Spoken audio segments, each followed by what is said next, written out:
നമ്മുടെ സർക്കസുകാരിങ്ങനെ കുത്തിമറിയുമല്ലോ.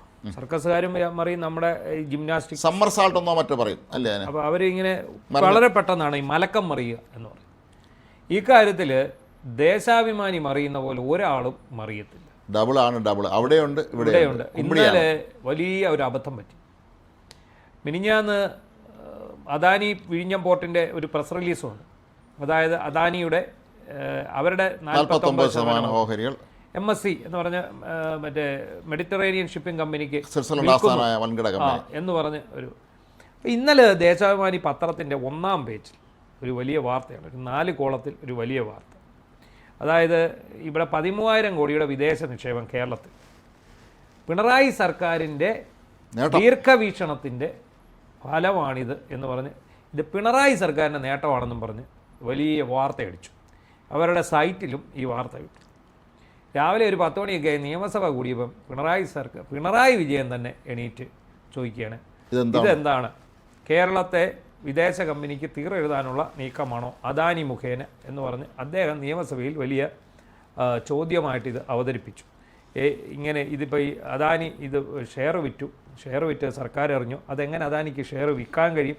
25% മേൽ ഉള്ള ഷെയറിൻ്റെ കൈമാറ്റമാണെങ്കിൽ അത് സർക്കാരിൻ്റെ അനുമതിയോടുകൂടി മാത്രമേ പാടുള്ളൂ. ഇതൊക്കെ അദ്ദേഹം ചൂണ്ടിക്കാണിച്ച് അതിന് പിന്നാലെ മുഖ്യമന്ത്രി സതീശൻ പറഞ്ഞു സർക്കാരുമായിട്ട് ആലോചിച്ചിട്ടില്ല. സതീശൻ പറഞ്ഞതാണ് എന്നാണ് പിന്നീട് വന്ന കാര്യങ്ങൾ മനസ്സിലാവുന്നത്. കാരണം സർക്കാരിനെ ഇത് അനൗദ്യോഗികമായി അറിയിച്ചിട്ടുണ്ട്, ഔദ്യോഗികമായി അറിയിച്ചിട്ടില്ലെന്നേ ഉള്ളൂ. നേരത്തെ ആ ഒരു ഭംഗി എന്താണ് സൂചിപ്പിച്ചു. ഉടൻ തന്നെ ഇവർ പറഞ്ഞു സതീശൻ അന്ന് മംഗലാപുരത്ത് പോയത് ഇതുമായി ബന്ധപ്പെട്ട അപ്പോഴത്തേക്ക് കളം മാറി. അതായത് പിണറായി വിജയൻ കടകം തിരിഞ്ഞതോടെ ദേശാഭിമാനി എഡിറ്റോറിയൽ പെട്ടു എന്ന് പറഞ്ഞാൽ മതി. കാരണം പിണറായി വിജയൻ്റെ പാർട്ടി പത്രത്തിൻ്റെ നിലപാടിന് വിരുദ്ധമായിട്ടാണ് പിണറായി വിജയൻ സർക്കാരിൻ്റെ ദീർഘവീക്ഷണത്തിൻ്റെ ഫലമായിട്ടാണ് ഇതുണ്ടായെന്ന് പറഞ്ഞാൽ ഇതിൻ്റെ ഡീല് പിണറായി വിജയൻ നടത്തിയെന്നാണ് അതിനർത്ഥം.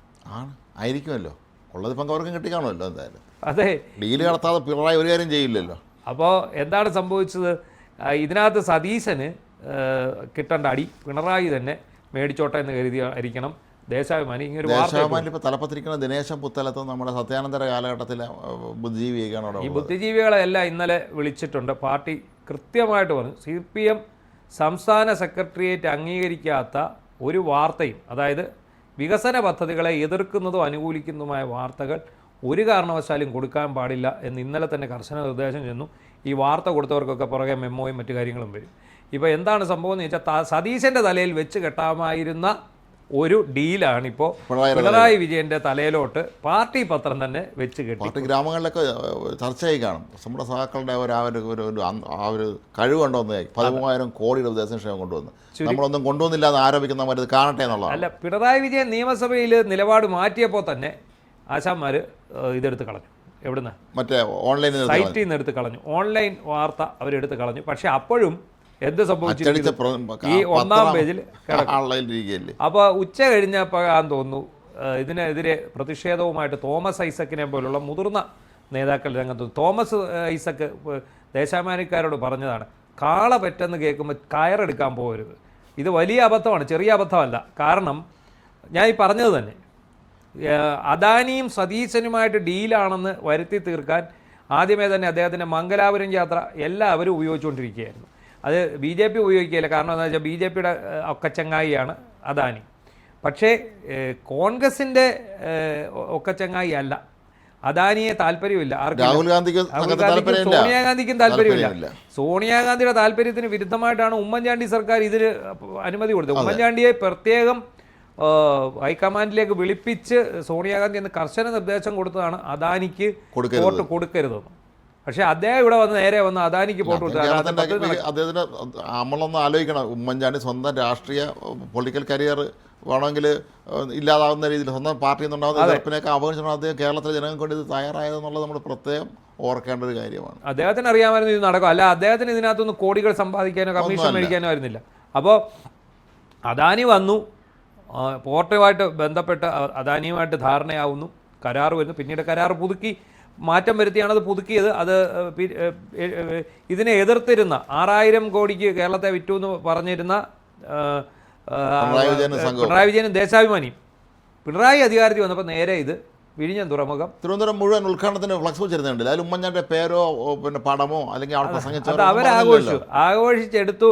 വിഴിഞ്ഞം തുറമുഖം പ്രവർത്തനക്ഷമമായി. അത് പ്രവർത്തനക്ഷമമായി കഴിഞ്ഞപ്പോൾ പിണറായി വിജയൻ്റെ നേട്ടമായി.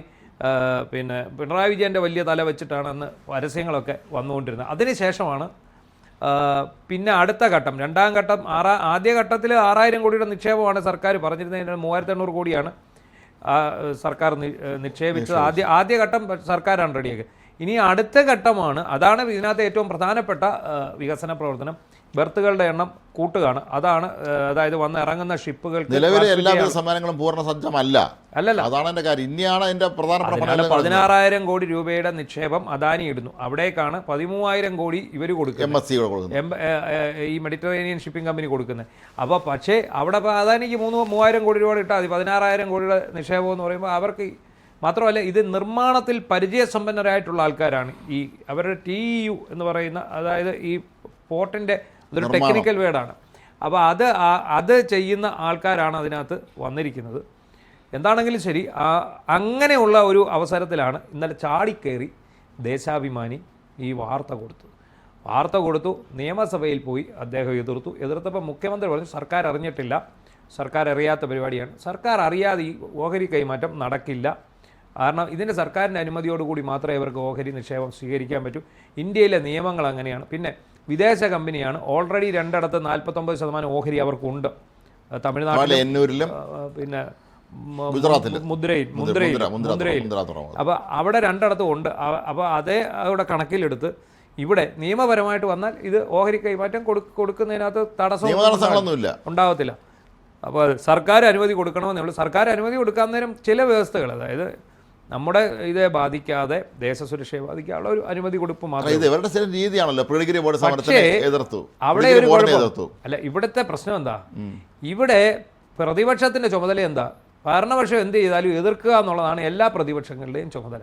എന്നാൽ അതിനെ വെള്ള പൂശുന്ന തരത്തിൽ, അതിനെ വാഴ്ത്തുന്ന തരത്തിലാണ് ഇന്നലെ ദേശാഭിമാനി വാർത്ത കൊടുത്തത്. കാരണം ഇത് ഞങ്ങളുടെ ദീർഘവീക്ഷണത്തിൻ്റെ ഫലമാണ് ഇത് എന്ന് അവർ പറഞ്ഞിട്ടുള്ളൂ. പക്ഷേ അത് നേട്ടം ആരുടെയാണ്? അത് ഇവർക്ക് ദീർഘവീക്ഷണമുള്ളവരും നടപ്പാക്കാൻ പറ്റില്ല. നടപ്പായിരിക്കുന്നത് സതീശൻ്റെ കാലത്ത്. അത് സതീശനാണ് പോസിറ്റീവായിട്ട് വരുന്നത്.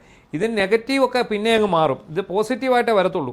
അപ്പം അവർക്ക് മനസ്സിലായി ഇത് പോസിറ്റീവായിട്ട് വരുമ്പോൾ സതീശനല്ലേ ചെല്ലത്തുള്ളൂ. മാത്രമല്ല പിണറായി വിജയൻ എതിർക്കുക. ഫ്രണ്ട് പേജിൽ ഇത്രയും പ്രാധാന്യത്തോടുകൂടി വാർത്ത അടിക്കണമെങ്കിൽ സത്യാനന്തര കാലഘട്ടക്കാരൻ്റെ അനുമതി വേണമല്ലോ. ഇന്നിപ്പോൾ രാവിലെ എന്ത് പറ്റി?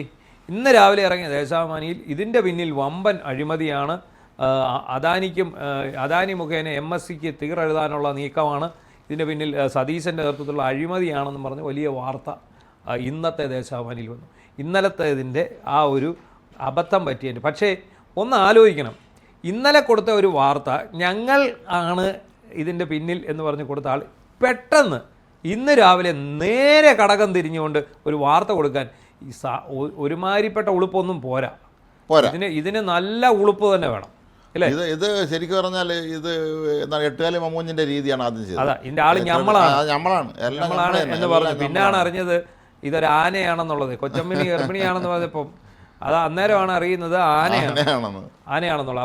അപ്പം അമ്മാതിരി എട്ടുകാലി മമ്മൂഞ്ഞുകളാണ് ഇവിടെ ഇരിക്കുന്നത്. ദേശാഭിമാനിക്ക് പറ്റുന്ന അബദ്ധം ഇത് ആദ്യത്തെ ഒന്നും അല്ലല്ലോ, എല്ലാ അബദ്ധമാണ്. എന്നിട്ട് അവരാണ് ഇവിടുത്തെ സത്യാനന്തര മാധ്യമ പ്രവർത്തനത്തെക്കുറിച്ച് നമ്മുടെ നാട്ടുകാർ. രണ്ട് ബുദ്ധികളാണ്, ഒന്ന് ദിനേശ് മുത്തലത്ത്, അതെ, രണ്ട് സത്യാനന്തര കാലഘട്ടം സ്വരാജ്. കൊള്ളത്തരം അല്ലാതെ വേറെ ഒന്നും വരാത്ത ഒരു മാധ്യമമാണ്. ഇനിയിപ്പോൾ ആ കള്ളത്തരത്തിൻ്റെ എണ്ണം കൃത്യമായിട്ട് കൂടും.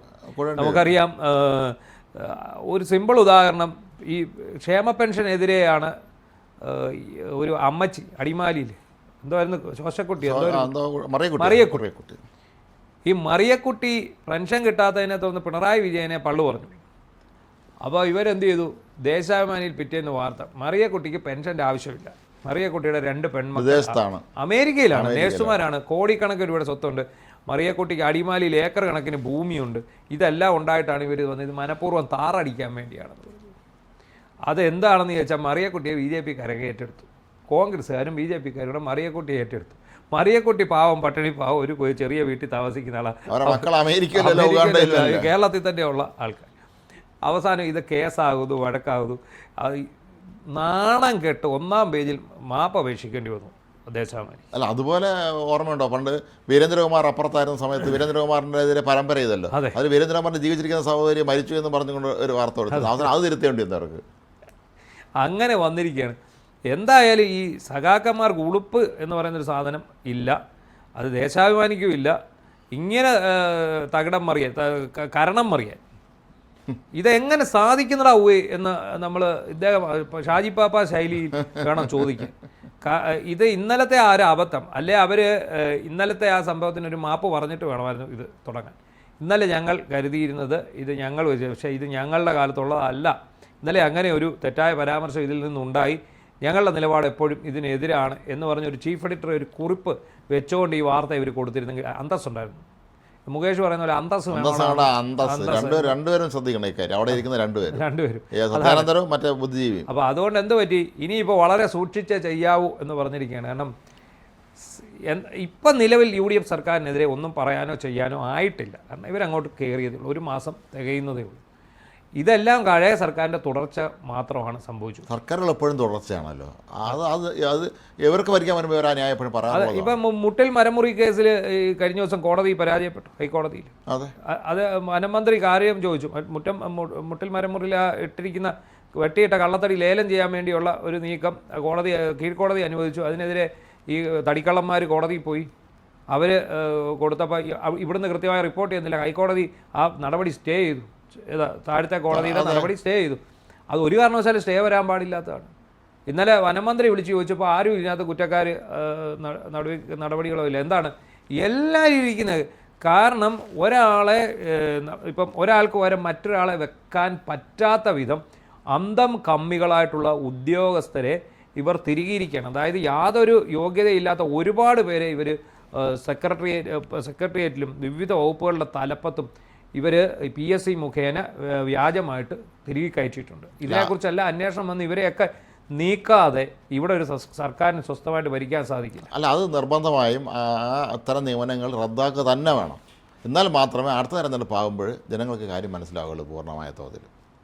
എന്താണെങ്കിലും ദേശാഭിമാനിയുടെ ഇനിയും കടകം മറിച്ചിലുകൾ, കരണം മറിച്ചിലുകൾ ഒത്തിരി വരാൻ പോകുന്നതേ ഉള്ളൂ. നേരത്തെ ഇവർ പുകഴ്ത്തിയ പല പദ്ധതികളും ഇതിലേക്ക് വരും. ഇപ്പോൾ കടകം തിരിഞ്ഞു വരും.